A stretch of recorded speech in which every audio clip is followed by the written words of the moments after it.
오늘은 요시야 왕에 대해서 이야기를 하고 있습니다.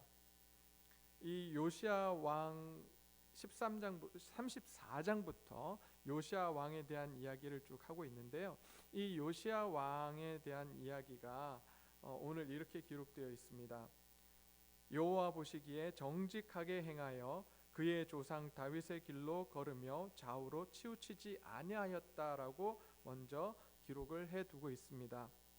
참 재밌는 것은 요아스가 왕위에 오를 때 8세였습니다. 8살 때 왕위에 올랐는데 그가 31년 동안 이 유다를 다스렸다라고 기록을 하고 있습니다. 이 다스리는 동안 요아스는 하나님을 찾으려고 노력합니다. 하나님을 찾으려고 노력했고 그러면서 이 요아스는 우상을 다 예루살렘에 있는 우상들, 유다에 있는 우상들 뿐만 아니라 므낫세와 6절에 보면 므낫세와 에브라임과 시므온과 납달리까지 가서 황폐한 그 지역까지 가서 우상들을 제거하는 그러한 일들을 하게 됩니다.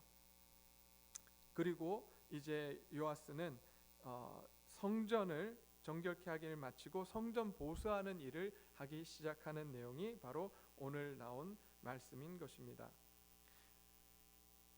그러면 여기서 지금 요아스와 많은 왕들이 종교 개혁을 이룰 때 제일 먼저 하는 것이 무엇이냐면 지금까지 계속해서 히스기야나 아니면 쭉 살펴보면 가장 먼저 하는 것이 뭐냐면 바로 우상을 제거하는 일입니다. 우상을 제거하는 일이 왜 그렇게 중요했을까요? 그냥 있는 어떤 형상들을 제거하기 위해서 지금 그 일을 하는 것이 아니라 사실 우상하면 제일 중요하게 우리가 생각해야 될 것이 무엇이냐면 우상이 가지고 있는 세계관입니다. 우상이 가지고 있는 가치관이에요. 이 우상 숭배하는 사람들에게 있어서 가치관이라고 하는 것, 세계관이라고 하는 것은 인간성을 말살시키는 그러한 가치관과 세계관을 가지고 있기 때문입니다. 하나님께서 말씀하시는 하나님 나라의 가치관은, 세계관은 이타주의적이에요. 그리고 사람이 중요하다라고 계속해서 이야기합니다. 왜냐하면 하나님의 형상으로 만들었기 때문에 사람이 그렇게 중요하다라고 말씀을 하는데 이 우상들은 그렇게 이야기하지 않습니다. 나만 잘 살면 되고 나만 편하면 된다라고 이야기합니다. 그런 상황 속에서 지금 하나님께서는 우상을 숭배하지 마라 라고 말씀하시는 거예요. 왜? 우상을 숭배하면 인간성이 말살되기 때문에, 인간이 하나의 도구로 전락해버리기 때문에, 하나님의 형상으로 만든 그 인간이 너무나도 힘들게 살아가야 하기 때문에, 그 존엄성을 지키지 못하기 때문에 우상 숭배를 하지 말라라고 말씀하시는 겁니다. 그러기에 종교개혁을 하기 위해서, 하나님 앞에 그들이 나아가기 위해서 제일 먼저 하는 것은 무엇이냐? 바로 우상을 제거하는 일이에요. 그런데 여기서 궁금한 점이 있죠. 계속해서 우리가 앞에서 히스기야나 그 앞에 왕들이 계속해서 우상을 제거합니다. 제거했는데도 그 다음에 또다시 우상이 나타나요. 우상 숭배하고 또 우상을 만들고, 이해가 되지 않습니다. 어떻게 계속해서 이런 일들이 생겨나는지. 왜냐하면 사실 하나님 나라 가치관을 가지고 살아간다고 하는 것은 다르게 표현을 하면 우리의 본성을 거스르는 거예요. 우리의 본성을 벗어나 우리의 본성을 거슬러서 하나님의 말씀에 순종해 가는 것입니다. 그런데 우상 숭배는 어떻습니까? 우상 숭배는 하나님 말씀을 버리고 이제 우리의 본성대로 살아가는 것입니다. 우상들은 그렇게 이야기합니다. 너만 잘 되면 되고 이웃 돌아보지 않아도 된다라고 이야기합니다. 너의 삶에 가장 중요한 것은 하나님이 아니라고 이야기합니다. 돈이 가장 중요하다고 이야기하고 너 자신이 가장 중요하다라고 이야기합니다. 그러기에 이러한 모든 것이 누구의 본성과 합하냐면 우리가 가지고 있는 죄성과 합하는 거예요. 그래서 이 죄성과 합하기 때문에 우리는 하나님을 섬기는 것보다 우상을 섬기는 것이 더 편리하고 더 가까운 것입니다. 그러기에 조금만 우리의 눈이 세상으로 가면 우리도 모르는 사이에 우상을 숭배하고 그 우상이 가지고 있는 그 가치관들을 따라 살아가게 되는 것입니다. 그러나 그 우상 숭배를 하면서 살아가는 그 우상이 가지고 있는 그 가치관을 가지고 우리가 살아갈 때에 나만 생각하고 물질 중심적으로 살아가는 그 삶을 살아갈 때에 그 결과는 무엇입니까? 그것은 바로 멸망인 것입니다. 그렇기 때문에 하나님께서는 하나님의 자녀들이 우상 숭배를 하지 말고 세상이 가르쳐주는 그러한 가치관과 세계관을 가지고 살아가는 것이 아니라 하나님이 말씀하시는 그 세계관과 가치관을 가지고 살아가라라고 말씀하십니다. 너만 생각하지 말고 개인주의적이고 이기적인 삶을 살지 말고 하나님을 바라보며 내 이웃을 바라보고 사랑하며 살아가라라고 말씀하고 있는 것입니다. 너희가 그렇게 살아갈 때에 하나님께서 하나님이 주시는 그 평안함, 샬롬을 너희 삶 속에서 누릴 수 있을 것이라고 말씀하고 있는 것입니다. 이렇게 우상을 척결하고 나면, 우상을 제거하고 나면 그 다음 하는 일이 무엇이냐면 이제 성전을 보수하는 일입니다. 성전을 보수하는 그 일이 계속해서 나오는데요.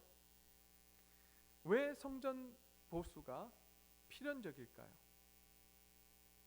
그것은 다름이 아니라 성전이라고 하는 곳은 바로 하나님이 계신 곳이기 때문입니다. 하나님이 계신 그곳이 더 이상 우상 숭배가 있을 수 없고 그곳이 이제 수리되어질 때에 하나님 앞에 우리가 더욱더 나아갈 수 있기 때문입니다. 하나님이 계신 곳에 우상 숭배가 있을 수 없습니다. 하나님의 통치가 있는 곳에는 하나님 나라의 가치관만이 존재합니다. 오늘 이 시대에 하나님의 성전은 어디입니까? 바로 우리 자신들입니다. 하나님께서 말씀하십니다.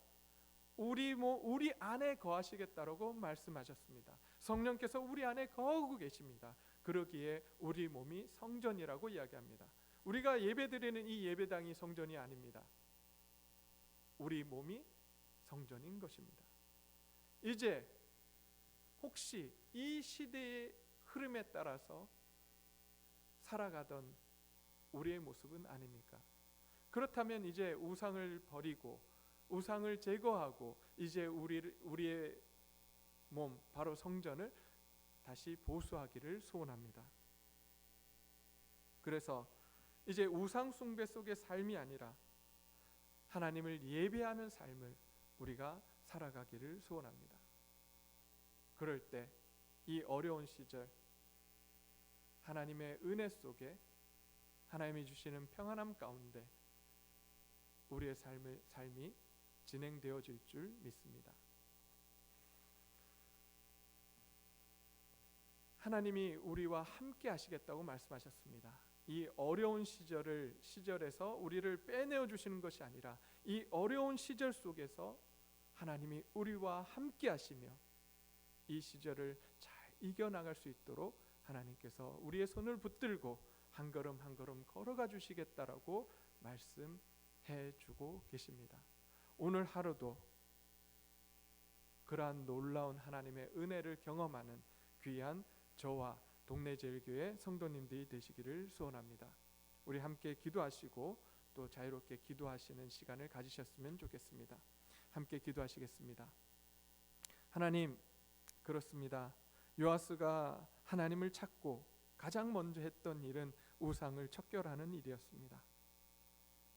우상을 제거하는 일이었습니다. 하나님, 우리의 삶 가운데 우상을 숭배하는 그러한 모습들이 있지 않습니까? 세상의 우상이 가지고 있는 그 세계관들을, 가치관들을 그대로 품고 살아가고 있지는 않습니까? 이제 그 모든 것들을 제거하고 오직 하나님이 우리에게 주시는 그 말씀을 따라 하나님 나라 가치관을 가지고 우리가 살아가기를 소원합니다. 그래서 나만 바라보는 것이 아니라, 나만 잘 되면 되는 것이 아니라, 우리 주위에 어려운 사람은 없는지 우리 주위를 돌아볼 줄 아는 저와 동네제일교회 성도님들이 되기를 소원합니다. 하나님 함께하여 주시옵소서. 그러기 위해서라도 성전된 우리 몸을 먼저 정결하게 하시고, 우리가 먼저 하나님 앞에서 무릎을 꿇고 하나님이 원하시는 그 삶들을 살아가려고 애쓰고 힘쓰는 저희들이 되게 하여 주시옵소서. 비록 말씀대로 살아가려고 노력할 때 세상에 풍파가 와서 넘어지고 쓰러진다 할지라도 그곳에서 우리를 다시 일으켜 주시는 그 하나님의 놀라우신 은혜가 있음을 기억하고, 오늘도 하루하루를, 순간순간들을 살아갈 수 있도록, 말씀에 순종하는 삶으로 살아갈 수 있도록 하나님 도와주시옵소서. 감사를 드리며 예수님 이름으로 기도드립니다.